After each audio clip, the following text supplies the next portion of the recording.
আল্লাহর নবী গো, আমি আবু হুরায়রা পার্থক্য করতে পারি না গো দয়ার নবী,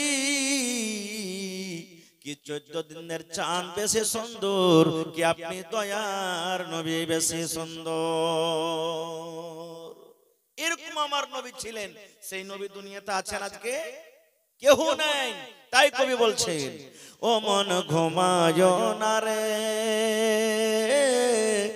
নাম জপ মৌলার, একদিন ঘুমাইবা তুমি জিন্দাগির লাগিয়া। ও মন ঘুমায় না রে, একদিন ঘুমাইবা তুমি কবরের মাঝার। ও মন ঘুমায় না রে, ঘুম ঘুম করে রে মন ঘুমের লাগিয়া, একদিন ঘুমাইবে তুমি জিন্দাগির লাগিয়া। ও মন ঘুমায় না রে, একদিন ঘুমাইবে তুমি জিন্দাগির লাগিয়া। ও মন ঘুমায় না রে। আল্লাহর যত নবী এলেন এ দুনিয়া মাঝার, একে একে সব চলে গেলেন, একে একে সব চলে গেলেন কবরের মাঝার। ও ভাই ঘুমায় না রে। শতাদ ফেরাউন বাদশা ছিল এ দুনিয়া মাঝার, একে একে সব চলে গেল, একে একে সব চলে গেল কবরের মাঝার। ও ভাই ঘুমায় না রে। আল্লাহ রাব্বুল আলামিন কোরআনে বলেন, কুল্লু নাফসিন যায়িকাতুল মাউত। আল্লাহ বলেন, গোটা পৃথিবীতে জমিনের উপরে আমি আল্লাহ রাব্বুল আমিন যাকে রূহ দান করেছি, জান দান করেছি, একদিন মওতের মজা চাকতে হবে। এই যে দুনিয়াতে আমরা মানুষ, আল্লাহ রাব্বুল আমিন আমাদেরকে দিয়েছেন, আমাদের মধ্যে জান আছে। আল্লাহ বলেন, দুনিয়ার বান্দা বান্দিরে, তোমাদের ভিতরে আমি জান দিয়েছি রে বান্দা। যত তুমি ধনী হও কেন, তুমি গরিব হও কেন, তুমি ধলো হও কেন, তুমি কালো হও কেন, পাতলা হও কেন, মোটা হও কেন, দুনিয়াতে যতই তুমি বড় মানুষ হও না কেন, আল্লাহ বলেন মওতের মজা একদিন তোমাকে চাকতে হবে। মওত থেকে তুমি বাঁচতে পারবে না। না পারবো?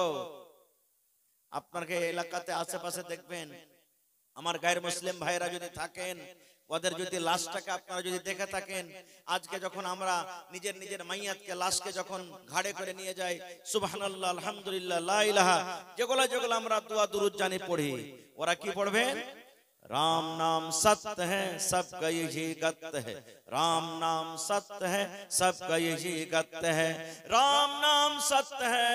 যাকে আমরা বলি আল্লাহ, তাকে বলে রাম। রাম নাম সত্য है, আল্লাহর নাম সত্য, আল্লাহর নাম সত্য, আল্লাহর নাম সত্য রে।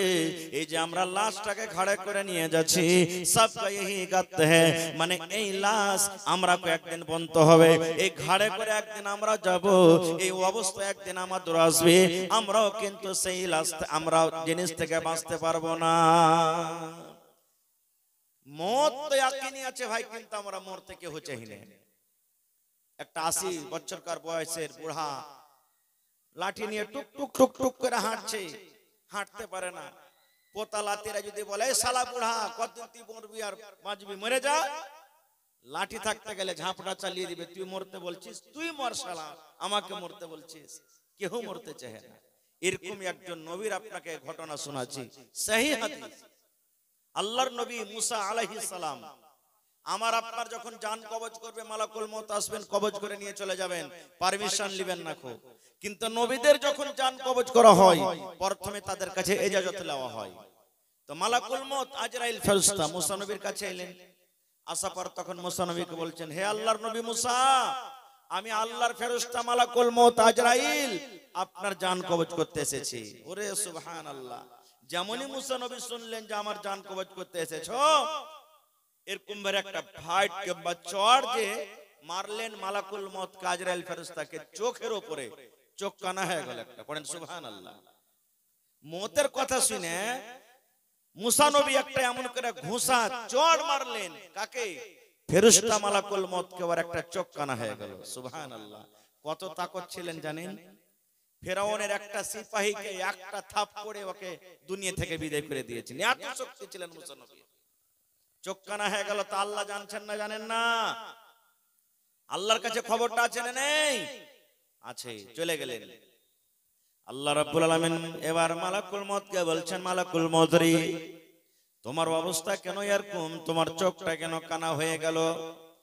এইবারে মালাকুল মউত বলছেন, আল্লাহ তুমি এমন নবীর কাছে আমাকে পাঠালছো রব্বুল আলামিন, তোমার নবী মুসা মরতে চায় না আল্লাহ জি, দুনিয়া তারও বাঁচতে চাই।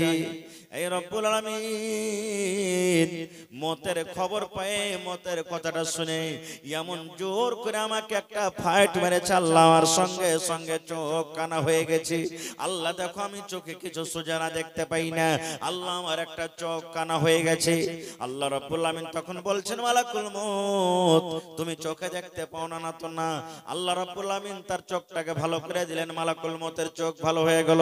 এবার আল্লাহ বলছেন, মালাকুল মউত তুমি আর একবার আমার নবী মুসার কাছে তুমি চলে যাও।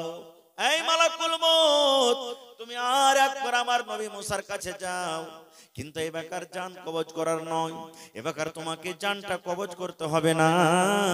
হে আজরাইল, এ বেকার তোমাকে জান কবজ করতে হবে না। কেন তুমি যাবে? তাহলে শোনো, আমি নবীর জন্য একটা ওয়াফার দিয়ে দিলাম, একটা খুশখবরি দিয়ে দিলাম, পায়গাম দিয়ে দিলাম, সেই কথাটা আমার নবী মুসাকে তুমি শুনিয়ে দাও। এইবারে মালাকুল মউত আল্লাহ তাবারাক ওয়া তাআলার সেই কথাটাকে নিয়ে চলে গেলেন কার কাছে? মুসা নবীর কাছে। মুসা নবী তখন বলছেন যে আবার তুমি এসেছো? এবারে মালাকুল মউত বলছেন, ভালো করে শুনবেন হাদিসটা। মালাকুল মউত বলছেন, হে মুসা, এইবারে আপনার জান কবজ করার জন্য কিন্তু আমি আসিনি। এবারে তখন মুসা নবী বলছেন, তাইলে কেন এসেছো বলো তো? বলছে, মুসা রে, আল্লাহ রাব্বুল আলামিনের আদেশ হয়েছে তুমি একটা গরু নিয়ে এসো, গরু নিয়ে এসো, তুমি একটা গরু নিয়ে এসো। মুসা নবী বলছেন, গরু নিয়ে এসে কি হবে বলো তো? বলছেন, মুসা তুমি একটা গরু নিয়ে এসো, আর গরুর উপরে তুমি হাত খানটাকে তুমি রেখে দাও, তুমি গরুর উপরে তুমি হাত খানটাকে রাখো। মুসা নবী বলছেন, কেমন কথা, আমি গরুর উপরে হাত কেন রাখবো? এইবারে বলছেন, মুসা তুমি একটা গরু নিয়ে এসে গরুর উপরে তুমি হাতটাকে রাখো, এবার হাতের তলাতে দেখো তোমার কত রোঁয়া দেবেছি। কত রোঁয়া দাববে ভাই? 10-20 খান দাববে নাকি? 10-20 খান দাববে? দেখেন ভাইরা নিকে রামত হালে মাত্র 10-20 খান্ডে দাববে জি ভাই, গিনতে পারবেন না, এত দাববে, এত রোঁয়া দাববে। এবারে মালাকুল মউত বলছেন, মুসা গরুর উপরে তুমি হাত খানটাকে রেখে দাও, হাত খানটাকে রেখে দেওয়ার পর হাতের তলাতে যত রোঁয়া দাববে তোমার রোঁয়া গালাকে তুমি গিনতি করো। ওই রোঁয়ার বদলাতে একদিন নয়, দুদিন নয়, এক মাস নয়, হে মুসা যত তোমার হাতের তলাতে রোঁয়া দাববে অত বছর আল্লাহ রাব্বুল আলামিন তোমার হায়াত বাড়িয়ে দিলেন, তুমি অত বছর দুনিয়াতে বাঁচবে। আল্লাহ অফার দিলেন, যাও যত তোমার হাতের তলাতে রোঁয়া দাববে অত বছর তুমি বেঁচে যাবে। এই জামানার মানুষ যদি আমরা হইতাম তো খুশিতে আটকানে যায়, কাজ হয়ে গেছে। ওরে সুবহানাল্লাহ। এবার তখন মুসা নবী বলছেন, মালাকুল মউত তুমি একটু আর আমাকে জানিয়ে দাও তো। বলছে কি? বলছে, আমার হাতের তলাতে যত রোঁয়া দাবলো আমি অত বছর বাঁচলাম, আর অত বছর বাঁচার পর যখন আমার বয়সটা আবার শেষ হয়ে যাবে, অতদিন যখন অত বছর শেষ হয়ে যাবে তখন আমার সাথে কি হবে বলো তো? এইবারে মালাকুল মউত বললেন, হে মুসা অতদিন অত বছর বাঁচার পর যখন তোমার ওই সময়টা শেষ হয়ে যাবে আমি মালাকুল মউত তোমার কাছে আসবো, আর আসার পর তোমার জান খানাকে আমি কবজ করে নিয়ে চলে যাব। তখন মুসা নবী বলছেন, মালাকুল মউত এত বছর বাঁচার পরও যখন আমাকে মত থেকে বাঁচতে পারবো না, ছুটকারা পাওয়া যাবে না রে, এসো এসো এসো তুমি আমার জান খানাকে কবজ করে নিয়ে চলে যাও, এরকম জীবনের আমার আর দরকার না। তাইলে বুঝা গেল কি যে নবীরা কো আল্লাহ তাবারাক ওয়া তাআলা ছাড়েননি।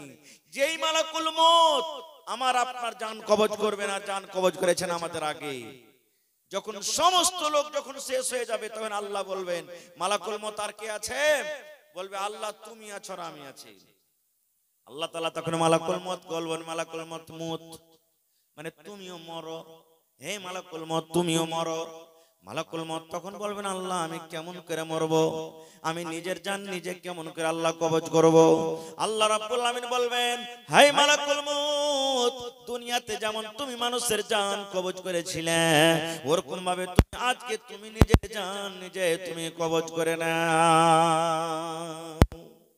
তাহলে মালাকুল মউতও বাঁচতে পারবে না, তাকে একদিন দুনিয়া থেকে যেতে হবে।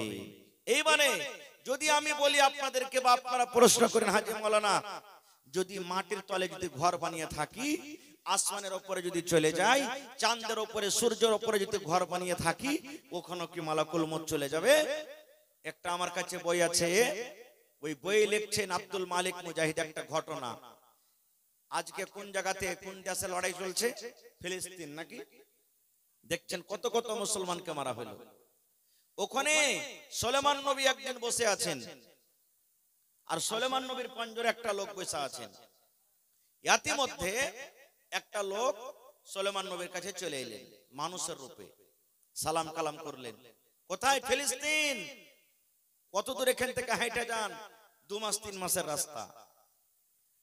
যখন ওখান থেকে সালাম কালাম করে চলে গেলেন লোকটা, তখন সুলেমান নবীর পাঞ্জরে যে বসে আছেন ও জিজ্ঞাসা করছেন সুলেমান নবী এই লোকটাকে তো এলাকাতে জীবনে কোনোদিন দেখিনি, যে এখন আসছিল লোকটা কে, এর বাড়ি কোনটা? তখন সুলেমান নবী বলছেন যারে খ্যাপা, এটা হলো আল্লাহর ফেরেশতা আজরাইল মালাকুল মউত। বলছে এইটাই মালাকুল মউত না? তো হ্যাঁ। তখন ওর ডর কিন্তু হয়ে গেছে ভিতরে। দিয়ে সুলেমান নবীকে বলছেন যে এক কাজ করেন, আমি আর এখানে থাকবো না এই দেশে। কোথায় যাবি? আমাকে হিন্দুস্তানের মাটিতে পৌঁছে দেন। ও দেখে চিনে গেল কখন যে এসে জান কবজ করে নিবে, আমি আর থাকবো না এখানে, আমি এখান থেকে চলে যাব। আচ্ছা আরশাদের বেটি এখন থালি দোয়া করে দিচ্ছি, বলছে যে আমাকে আপনি হিন্দুস্তানের মাটিতে পৌঁছে দেন, আমি আর থাকবো না এই জায়গাতে, কখন এসে আমার জানকে কবজ করে নিয়ে চলে যাবে। সুলেমান নবী জিনকে বললেন বা হাওয়াকে বললেন, এগুলা তাবে ছিল তার, পৌঁছে দাও, পৌঁছে দিলেন। ঠিক আধ ঘন্টা পর বা 20 মিনিট পর আমার মালাকুল মউত চলে গেলেন সুলেমান নবীর কাছে। সুলেমান নবী কিন্তু একাই বসে আছেন ওখানে। এইবারে মালাকুল মউত তখন সুলেমান নবীকে বলছেন সুলেমান নবী আধ ঘন্টা আগে যে লোকটা আপনার পাঞ্জরে বসেছিল ওই লোকটা কই? আমি যে আপনাকে আধ ঘন্টা আগে আপনার পাঞ্জরে একটা লোককে বসে থাকতে দেখলাম, লোকটা কই? এবারে সুলেমান নবী বলছেন মালাকুল মউত তুমি আধ ঘন্টা আগে যখন এসেছিলে তোমার কথাটা শুনে তার দিলে ডর হয়েছে, ভয় হয়েছে। তোমার ডরে ওই হিন্দুস্তানের জমিনে চলে গেছি, হিন্দুস্তানের মাটিতে কিন্তু চলে গেছি। এইবারে তখন মালাকুল মউত বলছেন আল্লাহ তুমি কত বড় দয়াবান, আল্লাহ তুমি কত বড় দয়ালু, আল্লাহ জি তুমি কত বড় রব, আল্লাহ তোমার পাওয়ার কত। এইবারে সুলেমান নবী তখন বলছেন মালাকুল মউত তুমি এই কথাটা কেন বলো? বলছেন সুলেমান নবী এই জন্য আমি বলি আল্লাহ রাব্বুল আমিন আমাকে আদেশ করলেন মালাকুল মউত রে ওই সুলেমান নবীর পাঞ্জরে যে লোকটা বসে আছে এই লোকটাকে আধ ঘন্টা পর হিন্দুস্তানের জমিনে তোমাকে জানখানা কবজ করতে হবে। আমি কিন্তু ভাবা চিন্তা করলাম আল্লাহ এইখান থেকে হিন্দুস্তান থেকে মাস মাস দূরের রাস্তা, আর ওই ফিলিস্তিনের মাটিতে বসে আছে লোকটা, আর মাত্র আধ ঘন্টা টাইম আছে, আর আধ ঘন্টার ভিতরে আমি হিন্দুস্তানের মাটিতে তার জানখানাকে কেমন করে কবজ করব? ওরে সুবহানাল্লাহ। এই সুলেমান নবী আল্লাহ রাব্বুল আমিনের কুদরত, আল্লাহ রাব্বুল আমিনের পাওয়ার দেখো। আমি আবার আপনার কাছে এই জন্য দেখতে আইলাম যে আমি যে লোকটার জান কবজ করলাম ওইটা অন্য লোক কিংবা আপনার পাঞ্জরে যে বসেছিল ওই লোকটাই। হে সুলেমান নবী আমি আল্লাহ রাব্বুল আমিন আদেশে ওই হিন্দুস্তানের মাটিতে লোকটার জান কবজ করে আমি এখনই চলে এলাম। তাই আল্লাহর কোরআন বলেন, আল্লাহ বলেন আইনামা তাকুনু ইউদরিক ইউদরিকুমুল মাউত ওয়ালাউ কুনতুম ফি বুরুজিম মুশাইয়াদা। আল্লাহ রাব্বুল আলামিন বলেন, আইনা মা তাকুন, তুমি দুনিয়ার যে কোনো জায়গাতে থাকো না কেন, তুমি আসমানে থাকো না কেন, চাঁদের উপরে তুমি চলে যাও, মাটির তলে তুমি ঘর বানিয়ে থাকো, বড় বড় তুমি ঘর বানিয়ে কেলা বানিয়ে তুমি তালা চাবি দিয়ে যদি বন্ধ করে থাকো, আল্লাহ বলেন বান্দারে যখন মত তোমার সময় হয়ে যাবে, মতের যখন সময় হয়ে যাবে, ওই মত খুঁজতে খুঁজতে তোমার কাছে চলে যাবে, মত থেকে তুমি বাঁচতে পারবে না। নারে তাকবীর। ভাই আমার শর্ট কথা, আমার টাইম খুব শেষ হয়ে আসছে, একবার অল্প কথা। মত একদিন আসবে, মত থেকে আমরা কেউ বাঁচতে পারবো না। না পারবো? কেউ বাঁচতে পারবো না। এবার আর একটু আগে চলেন। যখন আমার আপনার যখন মত হয়ে যাবে বা মতের খবর যখন আমরা শুনি, তখন কি দোয়া পড়ি আমরা? পড়েন তো, কি দোয়া পড়ি? ইন্না লিল্লাহি ওয়া ইন্না ইলাইহি রাজিউন, আল্লাহুম্মা আজুরনি ফি মুসিবাতি ওয়া আখলিফ লি খায়রাম মিনহা।